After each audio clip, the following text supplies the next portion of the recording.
Hey guys, Matt here. This is my review of The Irishman.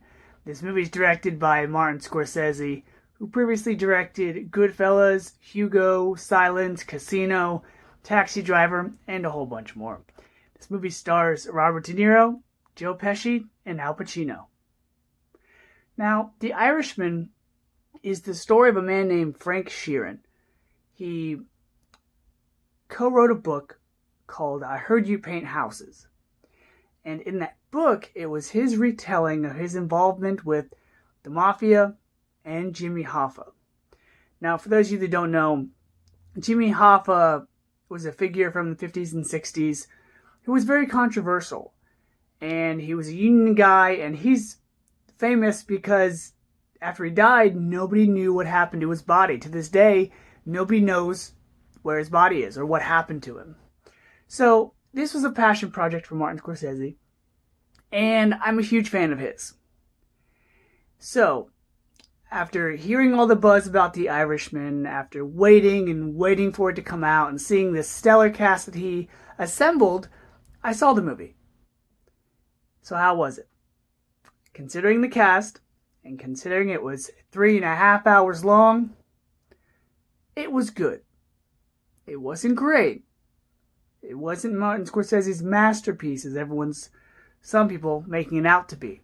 But it was good. If you like his style of movies, then you'll appreciate this. If you don't, you'll find it long, boring, and very drawn out. Now, before this movie came out, the buzz surrounding it were two things. The runtime, 3.5 hours long, and the fact that they were going to use special effects and CGI to de-age the actors. Now, the CGI, in my opinion, it wasn't that bad. Because you had to show De Niro, Pacino, and Jimmy Hoffa over the course of years. De Niro, you had to show his life in the span of decades. The movie starts out with him as an elderly man and flashes back all the way to the 40s. Now, the CGI looked really good. It didn't look as good as, let's say, the beginning of Guardians of the Galaxy 2 or some of the things that the Marvel movies have been using, but to convey a young Frank Sheeran, a young Russell Buffalino, played by Joe Pesci, and a young Jimmy Hoffa, played by Al Pacino, it was fine. The only issue I had with the CGI use is that they looked young, but they moved old. There is a scene that sticks out like a sore thumb where De Niro's character has to go rough up this guy that attacked a guy's daughter. And when he does it, he looks the age, but he doesn't move the part. He moves like a 30, 40-year-old man, but he moves like an elderly man because he moves very slow.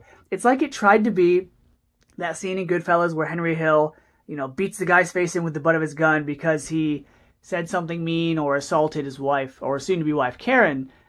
It's supposed to be epic, like, oh, you don't mess with this guy. But De Niro's Frank Sheeran moves so slow that it's painful to watch. Also, one gripe I have with the movie is the passage of time. Yes, it shows time and them aging, but it doesn't really establish this is the 50s, this is the 60s, this is the 70s, and so forth. The only way you can really tell that they're getting older is one shot, you'll see De Niro with white in his hair, or you'll see his kids now at an older age. Because the movie moves so smoothly, I'll give it credit. But it felt like a play. Also, the runtime. This movie, instead of being 3.5 hours long, was probably better off being a 4-part miniseries. There's quite a few scenes they could have cut out, including a scene that's kind of cringeworthy at a bowling alley, where Joe Pesci's character is trying to warm up to De Niro's daughter. He's trying to make her like him as like a friendly guy, the uncle. But it doesn't work.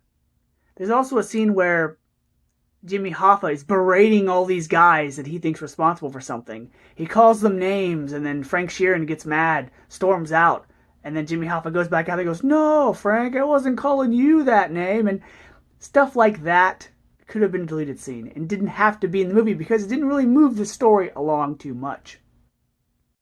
Now, everyone going into this movie or having seen the movie is going to compare it to Martin Scorsese's classic movies, Goodfellas and Casino. And I don't blame them. But I'm letting you guys know right now that this movie isn't Goodfellas in the sense that it doesn't really glorify the mobster gangster lifestyle. It actually does the opposite. And it's not like Casino in the sense that it has a bunch of characters, really 2-3 major characters, and it doesn't show the ripple effect that their actions have on one another and the people outside of their circle.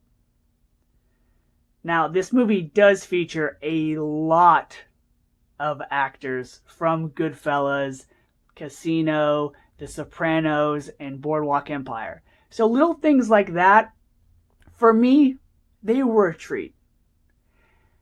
Now, the cast of this movie is awesome.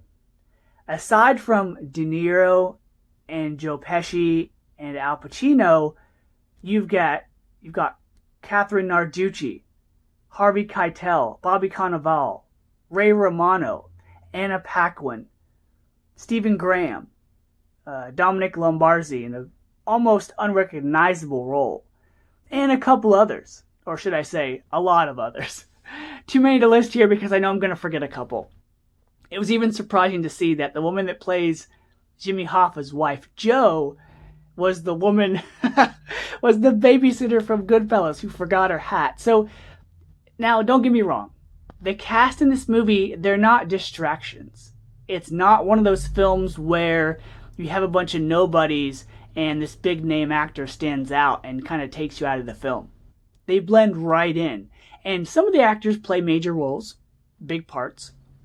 Some of them play minor roles. So it doesn't take you out of the film, but it's nice to see that Scorsese used a bunch of his buddies for these roles. De Niro is good in this movie. He doesn't play this type of cocky gangster that he would have in like Goodfellas or Casino, because his confidence isn't really oozing. It's not protruding out of him like he's this hotshot guy. He's very quiet and somber. Joe Pesci is in this, and he's very good. Do not go into this expecting a loud Joe Pesci that's, going to lose his temper and blow a fuse, because he's very quiet, very calm, very collected. And Al Pacino, on the other hand, as Jimmy Hoffa, he does the Al Pacino thing, but he kind of reels in. Yeah, there are scenes where he does that, wide-eyed thing where he does it, where he's getting intense or he's about to yell. But it's part of the character. So he did a good job.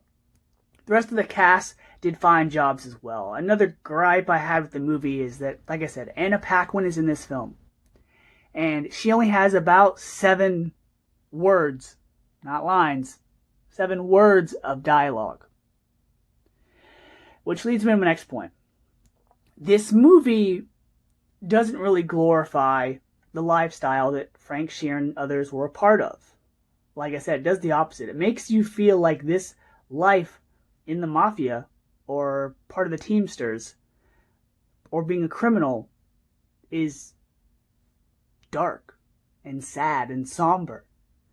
There's a couple scenes that had me confused at first, but then after talking with some friends, I learned why they did it. Scorsese would introduce a character, and then he would tell you their fate in a text. Like, oh, this is so-and-so. He was shot 9 times.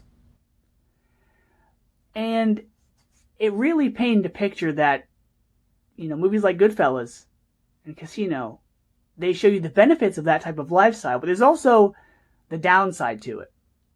And the thing I appreciated about this movie, that I'm glad this wasn't a carbon copy of Goodfellas, where it made everything seem like it was splendorous and wonderful and, worth doing. This movie also did something pretty neat, where some of the movie focuses on not what's being said, but what's not being said, what's not being spoken, what's being emoted with just a look or body language.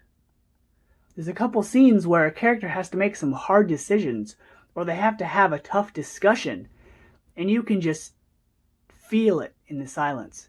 You can see it on their body language that someone is probably not too happy about something they got to do or news they have to hear. There's a scene that's pretty powerful. It's very short, but I liked it, involving two characters where one character walks into a room covered in blood, and they look at another character and there's no dialogue. It just makes you feel that those two characters have a connection and they know what's up. I would also say that this movie is like Goodfellas in the sense that it has a lot of shots that Scorsese likes to do, a lot of editing techniques, a lot of angles and scenes. But it's told at the same pace as Casino. It's slower. Kind of drags at some parts. It's not fast paced. It doesn't glamorize things. It takes its time to show you and convey things. It took Frank Sheeran and it painted the picture that he was part of the mafia life, this criminal life, and because of that, it distanced himself from his family life. To me, that's the point of the movie, is he was part of one family and he kind of drifted away from his actual family. This movie is him looking back with regret, remorse, and guilt. There's a scene that struck me where Joe Pesci's character is pretty confident and he stands by a lot of his decisions, but there's a scene at the end where he talks about something to Frank Sheeran and he almost is regretful. And the last 30 minutes of this movie are pretty powerful because it ends on a note that you don't see with a lot of Martin Scorsese movies. So, because this movie was like a Scorsese's greatest hits type of thing, and it was the subject matter that he does very well, and that's the mafia life, I enjoyed the movie. If you're a casual moviegoer and you watch this, you might fall asleep, or you might give up on it halfway through.